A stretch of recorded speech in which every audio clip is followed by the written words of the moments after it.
Today our topic of discussion is vertical gel electrophoresis. As we have already studied about gel electrophoresis and horizontal gel electrophoresis, and there we know that gel electrophoresis is of two types. Number one is horizontal gel electrophoresis and the second one is vertical gel electrophoresis. Horizontal gel electrophoresis, as its name suggests, it only separate the molecules of our interest on the basis of their size, but horizontally.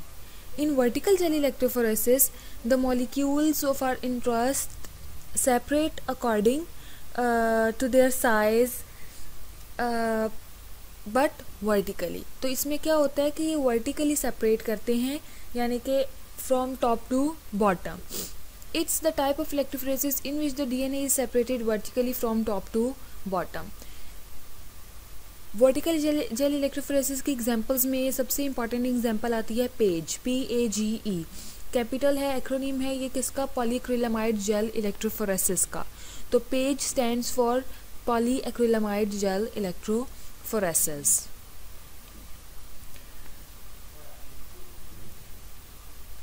Now, what is polyacrylamide gel electrophoresis?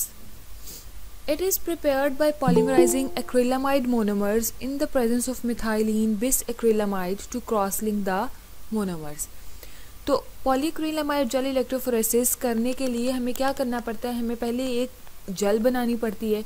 Jail किसकी बनेगी, जैसे हमने horizontal jail electrophoresis में देखा था कि most of the times हम agarose use करते हैं या समटाइम्स सेलुलोज और एगर भी यूज़ कर लेते हैं. पॉलीक्रिलामाइड जेल में हम क्या यूज़ करते हैं, हम पॉलीएक्रिलामाइड ही यूज़ करते हैं, यही जेल की बेस होती है. तो इसमें हम क्या करते हैं, एक्रिलामाइड के मोनोमर्स को क्रॉस लिंक करवा देते हैं थ्रू बिस एक्रिलामाइड. ये एक और मोनोमर है बिस एक्रिलामाइड. तो ये दोनों जब आपस में एक दूसरे के साथ क्रॉस लिंक कर जाते हैं तो हमारे पास एक जेल की कंसिस्टेंसी की तरह की एक मटीरियल सब्सटेंस बन जाता है.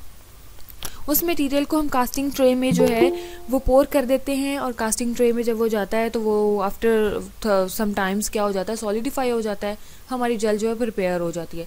तो यहाँ पे जेल के मटेरियल्स क्या हैं कि बफर के अंदर हम क्या डाल रहे होते हैं, acrylamide and bis acrylamide. Structure of acrylamide, acrylamide का स्ट्रक्चर क्या होता है, CH2 double bond CH, C double bond O, NH2. तो इसमें हमारे पास कार्बोनाइल ग्रुप मौजूद है, एक डबल बॉन्ड मौजूद है और साथ में हमारे पास क्या मौजूद है, अमाइनो ग्रुप मौजूद है. Polyacrylamide gel structure held together by covalent cross links. As we already know, हमने अभी पहले ही पढ़ लिया इसको कि पॉलीक्रिलामाइड जेल का जो स्ट्रक्चर होता है वो बनता कैसे है, क्योंकि उसमें क्रॉस लिंक्स हुए होते हैं. कोवलेंट क्रॉस लिंकिंग की वजह से एक्रिलामाइड बिस एक्रिलामाइड के साथ जुड़ जाता है और हमारे पास क्या बन जाता है, एक पॉलीक्रिलामाइड जेल बन जाती है. Polyacrylamide gels are tougher than agarose gels. ये क्या होती हैं, ये ज़्यादा टफर होती हैं, ज़्यादा सख्त होती हैं. दे आर मोर थर्मोस्टेबल, ये ज़्यादा थर्मोस्टेबल होती हैं. दे आर मोर ट्रांसपेरेंट, ये ज़्यादा ट्रांसपेरेंट, ज़्यादा शफाफ होती हैं. They are more strong and relatively chemically inert. और ये क्या होती हैं, ये केमिकली इनर्ट होती हैं. ये इतना जल्दी अपने जो भी हम मॉलिक्यूल सेपरेट कर रहे थे उसके साथ रिएक्ट नहीं करती. Gels are uncharged and are prepared in a variety of pore sizes. Gels क्या होती हैं, अनचार्ज्ड होती हैं, इन पे कोई चार्ज नहीं होता और हम इनको अपनी डिज़ायर के अकॉर्डिंग डिफरेंट पोर साइजेस का बना सकते हैं. हमें पता है जेल के अंदर पोर्स होते हैं, तो उन पोर्स के साइजेस को हम खुद से मैक्सिमाइज या मिनिमाइज खुद से कस्टमाइज कर सकते हैं. How can we do it, by changing the concentration of acrylamide and bis acrylamide. हम जो एक्रिलामाइड और बिस एक्रिलामाइड डाल रहे हैं, जितना ज़्यादा हम एक्रिलामाइड और बिस एक्रिलामाइड डालेंगे हमारी जेल उतनी ज़्यादा कॉम्पैक्ट बनेगी, पोर साइजेस उतने ही शॉर्ट बनेंगे, उतने ही स्मॉल बनेंगे. जितना कम हम एक्रिलामाइड और बिस एक्रिलामाइड डालेंगे उतना ही लूज़ हमारी जेल की पैकिंग होगी और उतना ही पोर साइजेस क्या होंगे, बड़े होंगे, लार्ज होंगे. Proteins are separated on the basis of charge to mass ratio and molecular size. Proteins को जेल इलेक्ट्रोफोरेसिस में पॉलीक्रिलामाइड जेल इलेक्ट्रोफोरेसिस में हम चार्ज टू मास की रेशियो के अकॉर्डिंग और मॉलिक्यूलर साइज के अकॉर्डिंग भी सेपरेट कर सकते हैं.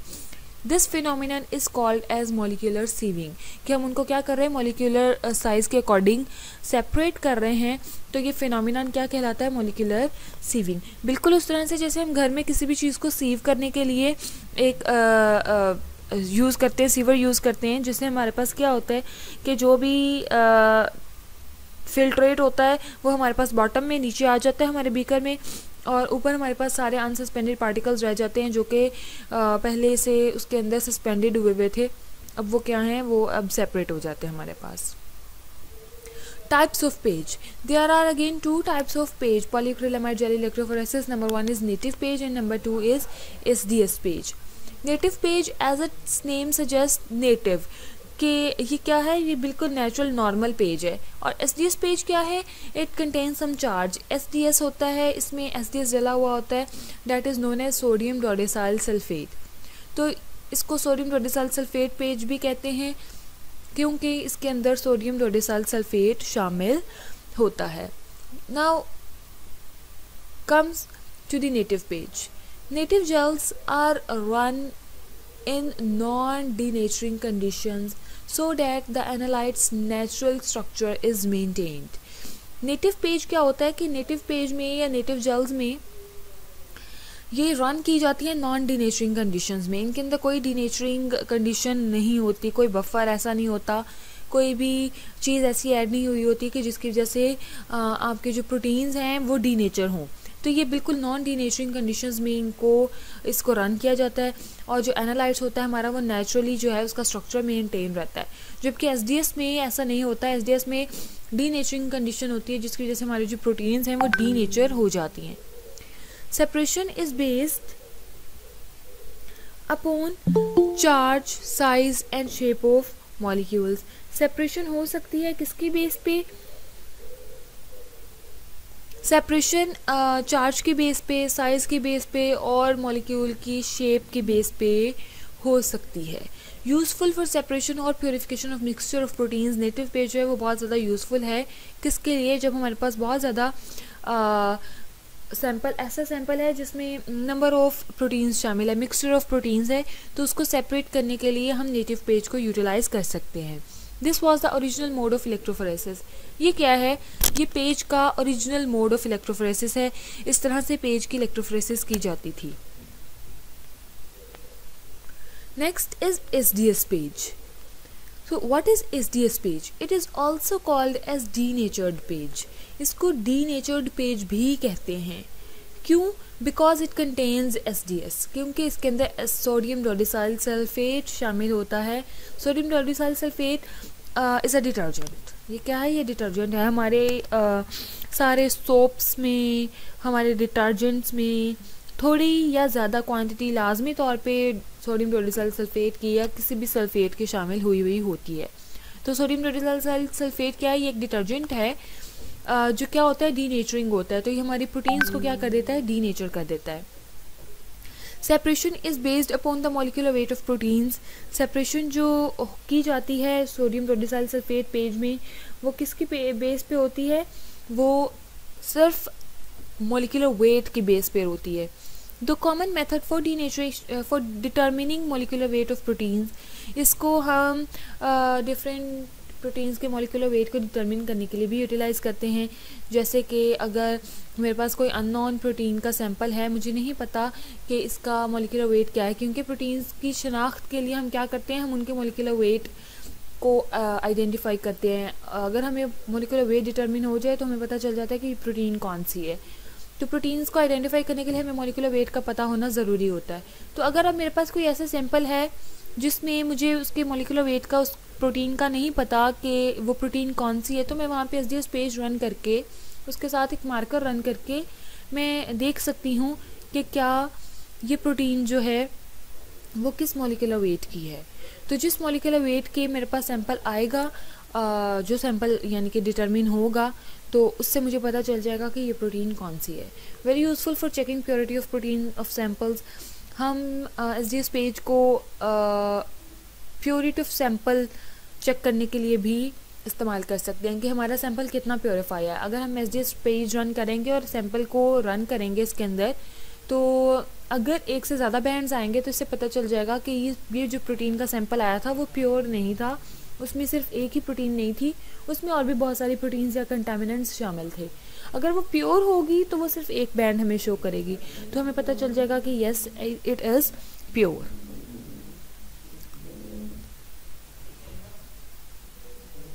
SDS page or sodium dodecyl sulfate polyacrylamide gel electrophoresis is a technique widely used in biochemistry, forensics, genetics and molecular biology to separate proteins according to their electrophoretic mobility।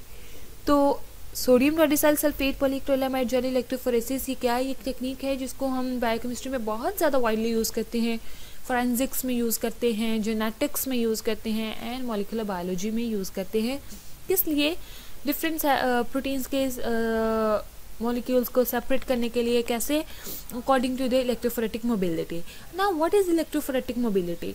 Electrophoretic mobility हम इस चीज़ को कहते हैं कि हर protein अपने size के अकॉर्डिंग सेपरेट होती है। जिसका साइज जितना होगा, जिसका साइज जितना बड़ा होगा वो प्रोटीन उतना स्लोली रन करेगी, जिसका साइज जितना छोटा होगा वो प्रोटीन उतना जल्दी रन करेगी। कैसे? क्योंकि हमने वोल्टेज सप्लाई किया हुआ है, हमने वोल्टेज अप्लाई किया हुआ है। वो वोल्टेज क्या करेगा? इन प्रोटीन्स को रन करवाएगा। पर रन, चूंकि वोल्टेज तो हमने सेम अप्लाई किया हुआ है, छोटी प्रोटीन पे भी उतना ही वोल्टेज डल रहा है जितना बड़ी प्रोटीन पे डल रहा है। तो बड़ी प्रोटीन यानी कि समझ लें बड़ी बस है, बड़ा के कंटेनर है, उसको सड़क पे मूव करने वक्त टाइम लगेगा, तो वो जेल पे रन करते हुए टाइम लेता है। और जो छोटी प्रोटीन होगी, जो स्मॉल इन साइज होगी, वो जल्दी से मूव कर जाएगी। आप देखें अब कार्स हैं वो फ़ौरन से मूव कर जाती है। टैंकर अभी इतना पीछे होता है, कार ऐसे इतनी आगे निकल गई होती है। तो छोटी प्रोटीन्स जो हैं वो हमेशा हमें जेल की एंड पर नीचे मिलेंगी, बॉटम में मिलेंगी, और जो बड़ी साइज़ की प्रोटीन्स होंगी वो हमें जेल में ऊपर की तरफ को टॉप ऑफ दी जेल मिलेंगी। और ये क्या होती है? इसकी इलेक्ट्रोफोरेटिक मोबिलिटी होती है कि साइज़ के अकॉर्डिंग वो वोल्टेज में किस तरह से मूव कर रही हैं, वोल्टेज अप्लाई करने पे। When a detergent like SDS added to page, the combined procedure is termed as SDS page। तो जब भी हम पॉलीक्रिलामाइड जेल इलेक्ट्रोफोरेसिस करते हुए जेल के अंदर SDS भी ऐड कर दें तो हमारी जो जेल बन जाती है वो क्या बन जाती है? SDS पॉलीक्रिलामाइड जेल इलेक्ट्रोफोरेसिस हो जाती है वो। SDS coats protein molecules giving all proteins a constant charge to mass ratio। SDS अब क्या करता है? ये सारी प्रोटीन को जो भी हम उसमें वेल में डालेंगे, सैंपल को, सारी प्रोटीन को कोट कर लेता है। कोट करने की वजह से क्या होता है कि सारी प्रोटीन्स पे नेगेटिव चार्ज आ जाता है। अब जब सारी प्रोटीन्स पे नेगेटिव चार्ज आ जाता है तो चार्ज टू मास रेशियो क्या हो जाती है? कांस्टेंट हो जाती है। कांस्टेंट का मतलब हर मॉलिक्यूल पे अपनी एक ख़ास चार्ज टू मास रेशियो आ जाती है और चार्ज सब पे कांस्टेंट आ जाता है, सब पे नेगेटिव चार्ज आ जाता है। Due to masking of charges, जिसकी वजह से क्या होता है कि अब जो प्रोटीन का अपना ओरिजिनल चार्ज है वो मास्क हो गया, वो छुप गया, वो अब नहीं रहा। तो due to masking of charges of proteins by the large negative charge on SDS binding with them, the proteins migrate along the gel in order of increasing sizes और मॉलिक्यूलर वेट्स। अब क्या होता है? अब प्रोटीन सिर्फ और सिर्फ अपने मॉलिक्यूलर वेट की बेस पे सेपरेट हो रही होती है, क्योंकि चार्ज हमने सारी प्रोटीन्स को सेम दे दिया है। तो चार्ज की बेस पे अब वो सेपरेट नहीं होती। ऐसा नहीं होगा कि कोई आगे पीछे हो जाए चार्ज की बेस पे, क्योंकि चार्ज जो है वो ऑब्वियसली हिंडर करेगा। तो हम इस चीज़ को प्रिवेंट करने के लिए क्या करते हैं? SDS पेज रन कर लेते हैं, जिससे क्या होता है सारी प्रोटीन्स पे सेम चार्ज आ जाता है। अब सब पे एक constant charge to mass ratio आ गई, जिसकी वजह से क्या होगा? क्योंकि चार्ज सबका सेम है तो मास ही डिफरेंट हुआ, तो मास के अकॉर्डिंग क्या हो जाएगा? सारी प्रोटीन्स हमारी सेपरेट हो जाएंगी। SDS is an anionic detergent. SDS क्या है? एक एनाइनिक डिटर्जेंट है, यानी कि नेगेटिव चार्ज वाला डिटर्जेंट है, विच denatures secondary and non-disulfide linked tertiary structures by wrapping around the polypeptide backbone। तो SDS क्या करता है? SDS एक एनाइनिक डिटर्जेंट है, यानी कि नेगेटिव चार्ज वाला डिटर्जेंट है, जो कि डीनेचर कर देता है किसको? प्रोटीन के सेकेंडरी स्ट्रक्चर को और टर्शियरी स्ट्रक्चर को। कौन से टर्शियरी स्ट्रक्चर को? जो कि नॉन डाइसल्फाइड लिंक्ड होता है, यानी कि जहाँ पे डाइसल्फाइड लिंकेजेस नहीं होते, तो उन नॉन डाइसल्फाइड लिंकेजेस को ही क्या कर देता है? टर्शियरी स्ट्रक्चर में मौजूद उनको भी डीनेचर कर देता है by wrapping around the polypeptide backbone. Polypeptide के बैकबोन के ऊपर रैप हो जाता है, ये बिल्कुल कवर कर लेता है उसको, इन डूइंग सो, ऐसा करने में SDS confers a net negative charge to the polypeptide in proportion to its length. SDS क्या करता है, एक नेट नेगेटिव चार्ज पूरे पॉलीपेप्टाइड को दे देता है, पूरी प्रोटीन को दे देता है प्रोपोर्शन टू इट्स लेंथ। जितनी ज़्यादा लंबी, जितनी ज़्यादा बड़ी प्रोटीन होगी उस पर उतना ज़्यादा वो उसको नेट नेगेटिव चार्ज जो है वो अप्लाई कर देगा। Molecules in solution with SDS have a net negative charge with in a wide pH range. अब मॉलिक्यूल्स जितने भी होंगे एसडीएस और सॉल्यूशन में, वो सब के सब क्या करेंगे, नेट नेगेटिव चार्ज जो है वो एसडीएस उन सारे प्रोटीन्स को, उन सारे मॉलिक्यूल्स को दे सकता है over a wide range of pH. यानी कि बहुत ज़्यादा पीएच के चेंजेस भी अगर हो जाएं तब भी क्या होगा कि एसडीएस का ने जो नेगेटिव चार्ज मॉलिक्यूल्स को दिया हुआ है वो वहाँ पर रहेगा, तो पीएच से इस पर इतना ज़्यादा फर्क नहीं पड़ता। अब polypeptide chain binds amounts of SDS in proportion of its relative molecular mass.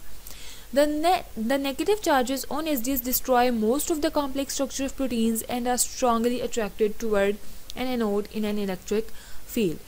तो जैसे हमें ऑलरेडी पता है कि एनोड क्या होता है, पॉजिटिव होता है, और कैथोड क्या होता है, नेगेटिव होता है। अब एसडीएस की वजह से चूंकि हमारी सारी प्रोटीन्स पे नेगेटिव चार्ज आ गया है, तो प्रोटीन्स हमारी किसकी तरफ को जाएंगी, प्रोटीन्स हमारी पॉजिटिव एंड की तरफ को जाएंगे, एनोड की तरफ को जाएंगे, जो कि नीचे की तरफ लगा हुआ होता है, जिसकी वजह से क्या होता है कि हमारी सारी प्रोटीन्स जो है वो नीचे की तरफ को रन करती हैं, ऊपर को नहीं जाती। Here is the diagram.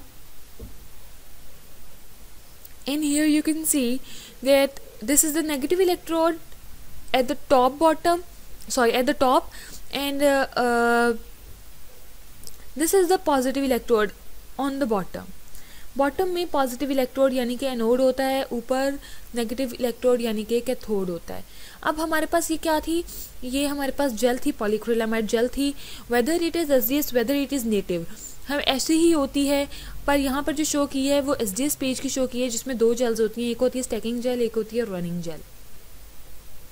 हमने सबसे पहले क्या करना है, रनिंग जेल प्रिपेयर करके ऐड करनी है, फिर उसके बाद हमने ऊपर स्टैकिंग जेल प्रिपेयर करके ऐड करनी है। जब रनिंग जेल सॉलिडिफाई हो जाए तब। रनिंग जेल और स्टैकिंग जेल में सिर्फ पीएच का थोड़ा सा डिफरेंस होता है और बहुत ज़्यादा कोई डिफरेंस नहीं होता। ये करती क्या है, स्टैकिंग जेल वैसे भी थोड़ी सी लूज़ होती है, रनिंग जेल जो है वो बहुत कॉम्पैक्ट होती है। स्टैकिंग जेल की कंसनट्रेशन थोड़ी कम होती है, रनिंग जेल की कंसनट्रेशन थोड़ी ज़्यादा होती है। अब स्टैकिंग जेल के अंदर हम क्या कर देते हैं, कॉम्ब इंसर्ट कर देते हैं, और वो कॉम्ब्स क्या करते हैं, वेल्स प्रोड्यूस कर देते हैं, जैसे कि आप लोगों को ऊपर नज़र आ रहे हैं, बिल्कुल क्या है, वेल्स हैं।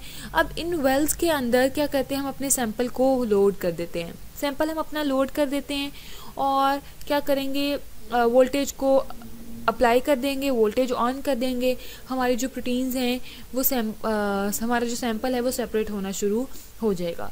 यहाँ पे दो डिफरेंट टाइप्स के एसडीएस पेज में जेल यूज़ करने का मकसद ये होता है कि स्टैकिंग जेल क्या करती है, सारी प्रोटीन्स को, क्योंकि प्रोटीन के सैंपल के अंदर बड़ी छोटी हर तरह की प्रोटीन है, तो स्टैकिंग जेल क्या करती है, सारी प्रोटीन्स को एक जगह पे इकट्ठा करवा लेती है। तो स्टैकिंग जेल उनको स्टैक मतलब हमको पता है ना, जैसे एक के ऊपर एक, एक के ऊपर एक ऐसे रखते जाना, तो बिल्कुल उसी तरह स्टैकिंग जेल क्या करती है, सारी प्रोटीन्स को एक जगह पे इकट्ठा करवा लेती है, स्टैक करवा लेती है। और रनिंग जेल फिर क्या करती है, इकट्ठा एक ही वक्त से एक ही जगह से उनको सेपरेट करना स्टार्ट कर देती है। अदरवाइज हम अगर स्टैकिंग जेल ना डालें तो क्या होगा, ऊपर से ही क्या होगा, कुछ प्रोटीन्स जो है वो नीचे आना शुरू हो जाएंगी, कुछ प्रोटीन्स जो हैं वो ऊपर ही रहेंगी, सही तरह से रनिंग नहीं होगी, क्योंकि प्रोटीन्स का साइज छोटा बड़ा है, तो वो एक टाइम पे स्टार्ट नहीं होंगी। स्टैकिंग जेल उनको क्या करती है, एक ही टाइम पे फिर सेपरेट करवाना स्टार्ट करती है, ताकि हमारे पास बहुत ज़्यादा वैलिड रिजल्ट्स आएँ। Clear? Next is, this is another image. Here is the negative electrode, at the bottom is the positive electrode. ऊपर हमारे पास वेल्स हैं, वेल्स के अंदर हम अपने फ्रेगमेंट्स को, अपने सैम्पल्स को लोड कर देते हैं, और हम देख रहे हैं कि जो ऊपर की तरफ को आएंगे बैंड्स हमारे पास वो लार्जर फ्रेगमेंट्स के होंगे, जो नीचे की तरफ को आएंगे वो स्मॉलर फ्रेगमेंट्स के होंगे। क्योंकि साइज़ छोटा है, स्मॉल है, तो वो चीज़ जल्दी से रन कर जाती है, वो नीचे आ जाती है, जबकि लार्ज साइज़ वाली चीज़ें जो हैं वो जल्दी रन नहीं करती, वो ऊपर ही रहती हैं।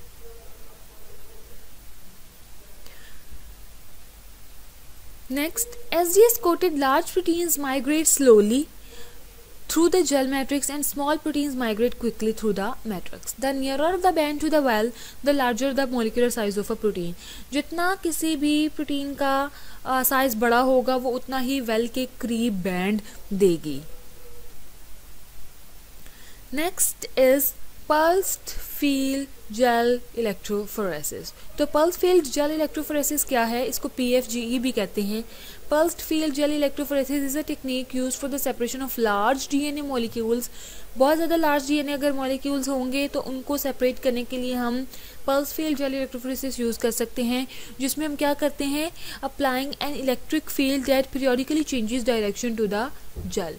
तो इसमें क्या होता है कि periodically इलेक्ट्रिक फील्ड का जो डायरेक्शन है वो चेंज होती रहती है ऑल ओवर दी जेल. अब जैसे आप देख रहे हैं यहाँ पे पहले ए नेगेटिव, फिर इधर बी नेगेटिव हो गया, इधर ए नेगेटिव, इधर ए पॉजिटिव हो गया, इधर बी पॉजिटिव हो गया. तो इस तरह पीरियोडिकली जेल में क्या होता है कि आपका जो इलेक्ट्रिक फील्ड है वो चेंज होता जाता है. जैसे कि आप देख रहे हैं यहाँ पर ये वेल्स हैं और वेल्स में आपके ऐसे एरोज इधर इधर इधर इधर ऐसे जा रहे हैं. तो पीरियोडिकली इलेक्ट्रिक फील्ड चेंज होता है जिससे बहुत अच्छे से आपके लार्ज जो मॉलिक्यूल्स हैं डीएनए के वो सेपरेट हो जाते हैं. Next is TAFE. What is TAFE? Transverse alternating fields electrophoresis. इसको टैफ जेल भी कहते हैं. Stands upright between two linear electrode pairs. ये दो लीनियर इलेक्ट्रोड पेयर्स के दरमियान में अपराइट बिल्कुल सीधी खड़ी हुई होती है, supported by thin plastic strips. इसको थिन प्लास्टिक के स्ट्रिप के ऊपर सपोर्ट किया हुआ होता है. DNA runs in straight path as field is uniform. DNA जो है वो स्ट्रेट पाथ में रन कर रहा होता है क्योंकि जो यहाँ पर इलेक्ट्रिक फील्ड अप्लाई करते हैं हम वो बिल्कुल यूनिफॉर्म इलेक्ट्रिक फील्ड अप्लाई करते हैं, इसमें कोई इलेक्ट्रिक फील्ड की चेंजेस नहीं होते. Next is field inversion. तो FIGE, Field Inversion Gel Electrophoresis. It uses a single pair of electrodes. इसके अंदर एक ही पेयर ऑफ इलेक्ट्रोड यूज़ किया जाता है. ड्यूरिंग जेल रन, एक पेयर ऑफ इलेक्ट्रोड का मतलब है कि एक पॉजिटिव और एक नेगेटिव, ठीक है, एक one pair of electrodes. During jail run, field regularly inverts, driving DNA out of the wells and back towards the well. Gel run के दौरान इसके अंदर क्या होता है कि जो फील्ड हमने इलेक्ट्रिक फील्ड अप्लाई किया होता है वो रेगुलरली क्या करती है, इन्वर्ट करती रहती है हमारे डीएनए को out of the well and into the well. पहले वो बाहर निकालेगी, फिर अंदर लेके जाएगी, फिर बाहर निकालेगी, फिर अंदर लेके जाएगी. वो इस तरह रेगुलरली करती रहती है, इसलिए इसको हम क्या कहते हैं, फील्ड इन्वर्जन कहते हैं. These are the references